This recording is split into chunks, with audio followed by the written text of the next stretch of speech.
I wanted to talk about a productivity uh, trap that I see a lot of people fall into, myself included.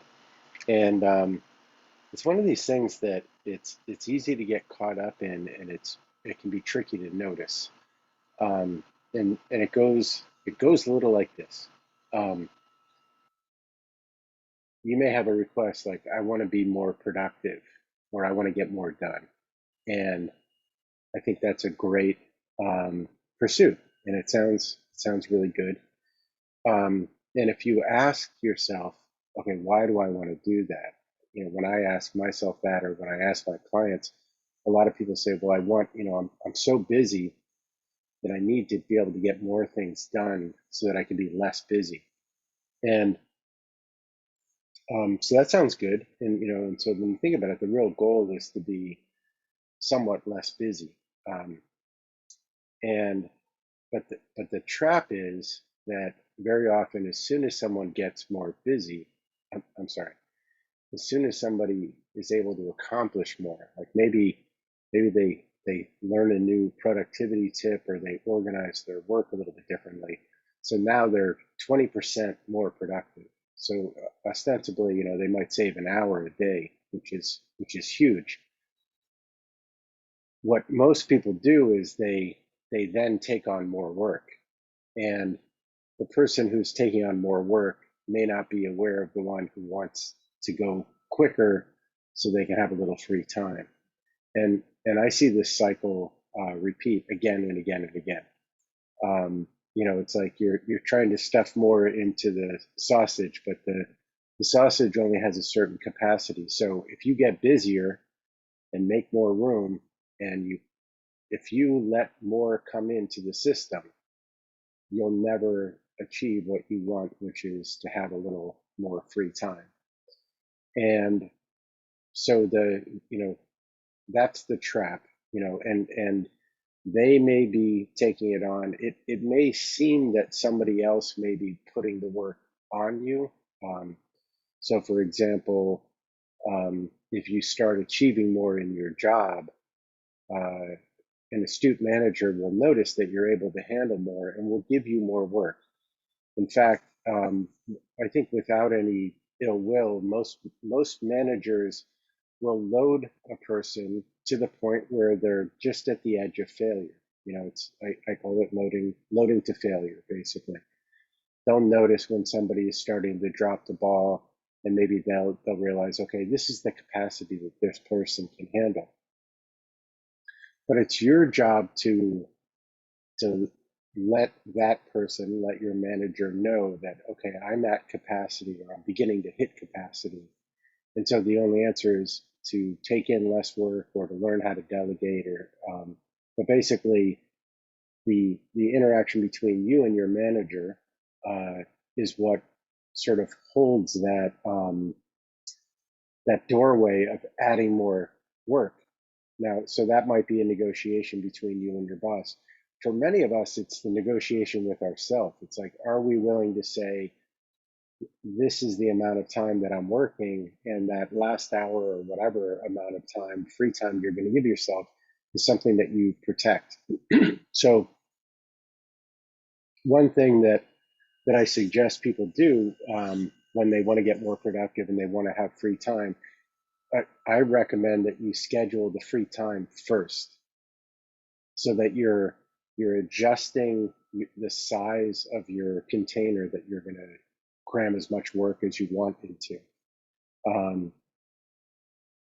if it's 8 hours, maybe you take an hour off, and you say, for that hour, I'm going to use that, to relax, for reflection, to recharge, or certainly the first hour outside of work is for that.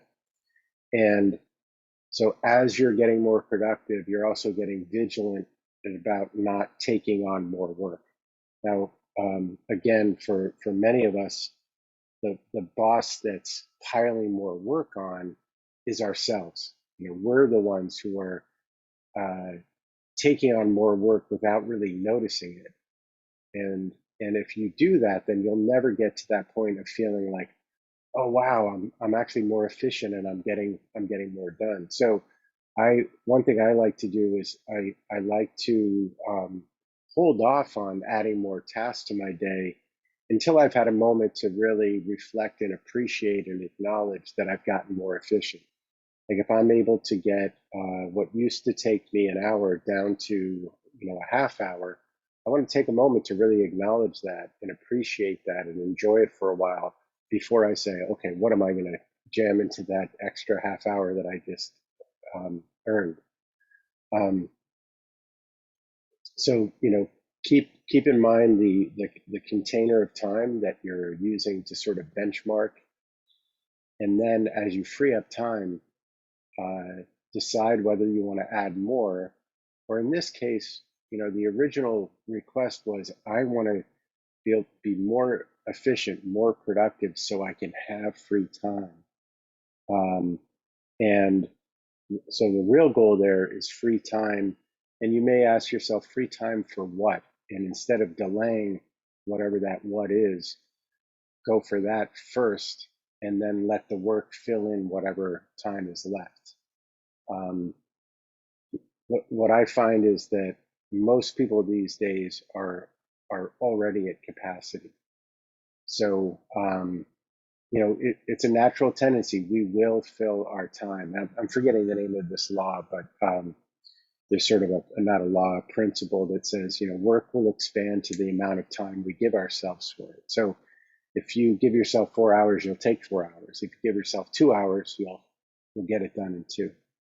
Um, I also think there's a trap of just trying to go faster, because going faster is not always the way to get something done most quickly. I know when I'm doing work that requires thinking, I actually need to slow down or I get very inefficient. If I try to do thinking work quickly, I end up having to do a lot of rewrites, or revisions and doing something again and again. Whereas if I slow down, very often I can get something right away. So I would keep an eye on, what's the container that you are willing to commit to for whatever amount of work that you want, and benchmark how long things take. And then as you're freeing up time, be really deliberate about keeping that time and using it for what you set out to use it for. The most stark example I had of this was, I worked with somebody once who was already probably the most productive person that I knew. And, they tweaked a few things and they got it down to where they could pretty much get their whole work week done in about 3 days. So immediately they took on a side hustle that filled the other 2 days. And then they again were asking, how do I get more productive so I can have some free time? And after this happened a couple of times, I just said, no matter how much we compress things, it seems like you're taking on more. So I don't think the question is efficiency or productivity. It's how do you want to spend your time? And I think that's the bigger question, is really deciding, how do I want to spend my time, assuming that you get your work done for whatever your commitments are. How do you want to spend the rest of your time? Do you want to spend it just being busy or busier? Or do you want to spend it in enjoying time with friends, reflecting, going for a walk, having fun, playing games? I think that's the bigger question, is how do you want to spend your time?